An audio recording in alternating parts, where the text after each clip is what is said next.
Hola a todos, Pigasus y yo os damos la bienvenida de nuevo a la iconografía Mola y vamos a empezar con el siguiente de nuestros capítulos, que es justo el que adelanta la Semana Santa y que de alguna manera nos va dando paso al periodo de vacaciones a investigar y a todos en líneas generales, aunque este año sea un año un poco raro. Para seguir un poco con aquello de lo que estábamos hablando en los dos capítulos anteriores, hoy os vamos, aunque ya sabéis que Pigasus no habla nada, a hablar de Teseo. ¿Por qué? Porque su mito y su figura está vinculada al rey Minos, porque del rey Minos hemos estado hablando anteriormente y porque también en relación con el rey Minos yo os hablé mucho del Minotauro, aparte de Dédalo e Ícaro, de quienes también os hablé en el capítulo anterior. Pero no podemos acabar de hablar de este personaje tan importante dentro del mundo de la mitología, que es el rey de Creta, sin hablar de Teseo, porque uno de los mitos más relacionados con este lugar y uno de los mitos más relacionados con este personaje, más allá del de Dédalo e Ícaro y más allá de la propia figura del Minotauro, es precisamente el que en relación con Teseo se desarrolla de acuerdo con el tributo y la relación que se establece entre la isla en la que reinaba el rey Minos, la isla de Creta, y la ciudad de Atenas. Pero vamos por partes, porque si no, esto puede llegar a resultar verdaderamente lioso, cuando realmente es sencillo y sobre todo cuando el mito y la historia que hoy os voy a contar es una historia más que conocida por todos y si no, por casi todos, y que por otra parte, desde el punto de vista iconográfico, se representa bastante. Vamos a ir entonces por orden. ¿De dónde sale Teseo? Bueno, pues Teseo era hijo del rey Egeo, que era rey de Atenas, su noveno rey, y que estaba casado con su esposa, como es lógico y normal, que se llamaba Etra, en lo que hoy no voy a entrar, pero que, vuelvo a decir, eran los padres de Teseo. En la ciudad de Atenas se celebraban los Juegos Panatenaicos y en los mismos, os preguntaréis por qué os cuento yo esta cosa si os voy a hablar de Teseo, participó en una ocasión Andrógeo. ¿Y quién es Andrógeo? Pues Andrógeo era uno de los hijos del rey Minos. Como os podéis imaginar, aquí o a partir de aquí es donde se va a empezar a complicar la cosa y es lo que poco a poco va a ir dando pie al mito de Egeo, Teseo y el rey Minos, que, vuelvo a insistir, es uno de los más conocidos del personaje de Teseo como personaje mitológico, que además es un personaje importantísimo. Bueno, el caso es que Andrógeo era un atleta súper guay, que lo ganaba todo, que lo hacía todo estupendamente y que salía triunfante de todo aquello a lo que se presentaba. El caso es que victorioso salió de los Juegos Panatenaicos y esto pues le fastidió bastante al rey Egeo, en cuya ciudad se celebraban los mismos. Entonces decidió urdir un plan en contra de Andrógeo y le propuso que se enfrentase al toro de Maratón, sabiendo Egeo que este toro tenía muy mala baba, muy mala idea, y que la probabilidad de que Andrógeo saliese triunfante frente a él era mínima. Efectivamente, el toro acabó con la vida de Andrógeo. ¿Y qué pasó? Pues que esto generó en su padre, es decir, en el rey Minos, un considerable enfado, declarando la guerra a Atenas, derrotándola y dando lugar a que entonces, con motivo de esta situación, se estableciese una relación de dependencia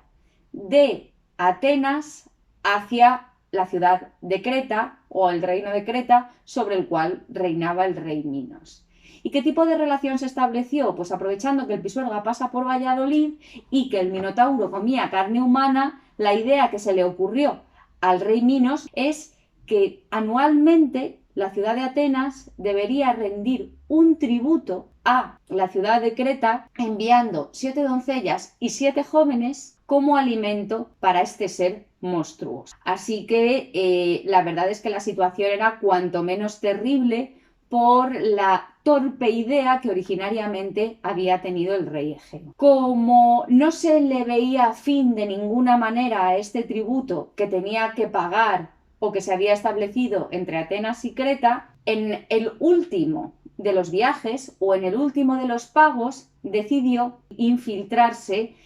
Teseo, hijo del rey Egeo, para intentar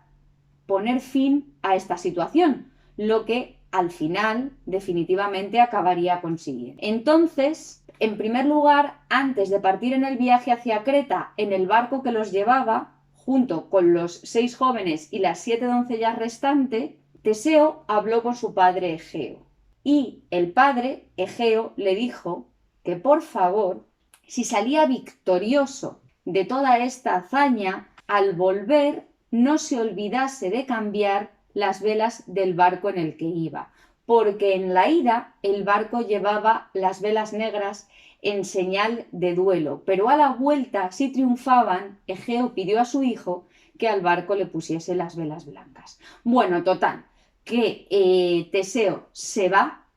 en el barco hacia la ciudad de Creta con el resto de los jóvenes ofrecidos como pago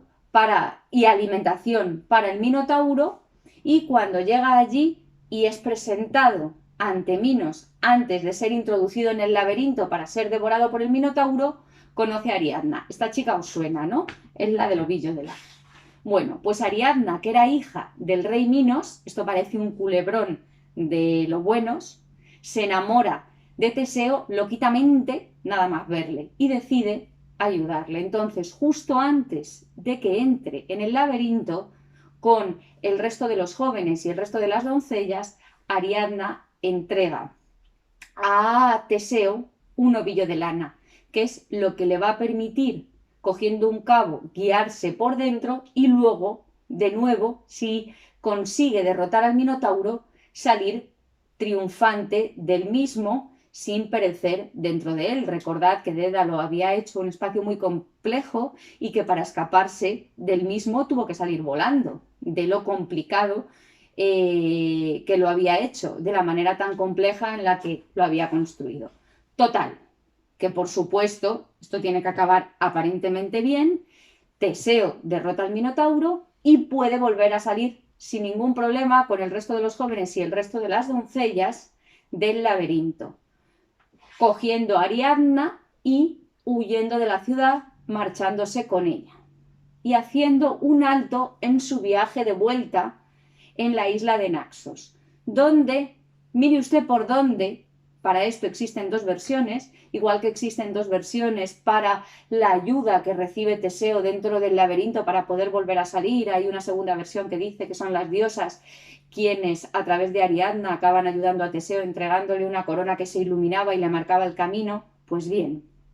cuando hace esta parada, volviendo a lo que nos ocupa, en Naxos, Teseo, pues existen 2 versiones de lo que ocurre. Porque lo que ocurre es que a fin de cuentas Ariadna se queda allí tirada. Vamos, que Teseo regresa a Atenas sin ella y o bien esto viene dado porque decide abandonarla o bien se produce de la mano de los dioses que quieren que realmente Ariadna, con quien se despose o de quien sea pareja, sea del dios Dioniso o Baco, recordad, dios del vino, y entonces pues no les viene bien evidentemente que se marche con Teseo. El caso es que después de dejarla tirada, lo que está fatal, por lo menos desde mi punto de vista, más aún después de que te hayan ayudado a no morirte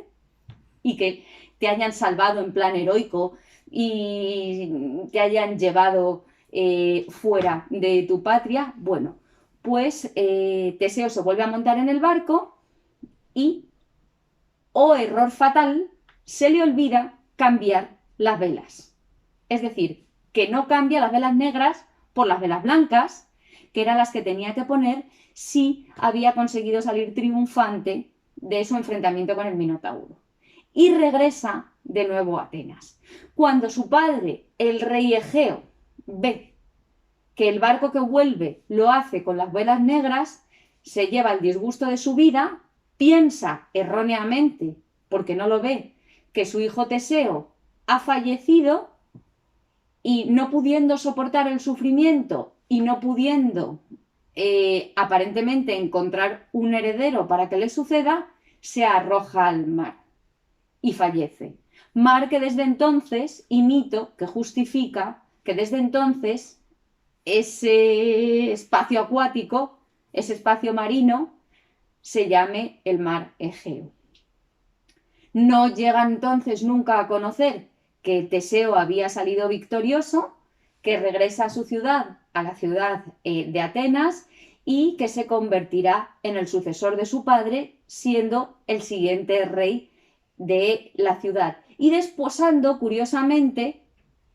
a otra hermana de Ariadna, que es Fedra. Y diréis todo, pues vaya culebrón. O sea, por una parte, por culpa de Geo, se muere Androgeo, que era hijo del rey Minos. Luego le ayuda a salir triunfante a Ariadna, pero la deja tirada en una isla y la pobre Ariadna al final se casa con el dios Baco. Y al final se acaba casando con la hermana, que es Fedra. Pues sí, esto es mitología, es un culebrón, y si no se lía tan gorda, pues no hay manera de que se justifiquen el resto de los mitos. Pero en cualquiera de los casos, y teniendo en cuenta lo que a nosotros nos ocupa, a fin de cuentas, ¿esto a qué da lugar? Pues da lugar a una iconografía riquísima. La historia de Teseo se representa y se representa muchísimo.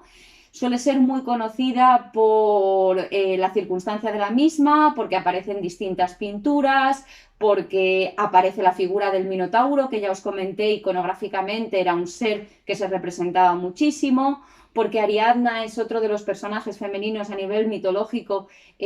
más representado, etcétera, etcétera. De manera que cuando lo veáis, seguramente no os cueste reconocerlo. En cualquiera de los casos, ya sabéis que con todas las imágenes que a lo largo del vídeo van apareciendo, resulta mucho más fácil establecer una relación iconográfica con lo que yo os he contado, y espero, sobre todo, que lo hayáis entendido bien y os haya resultado fácil este mito, que como ya os he comentado es muy, muy conocido, es uno de los mitos más conocidos y que más se cuentan dentro del mundo de la mitología clásica antigua, y con él pues ya acabamos con el rey Minos. Y nada, que esto es todo, que muchas gracias. Aquí Pigasus y yo nos despedimos hasta después de Semana Santa y que la disfrutéis mucho dentro de las posibilidades que este año tenemos.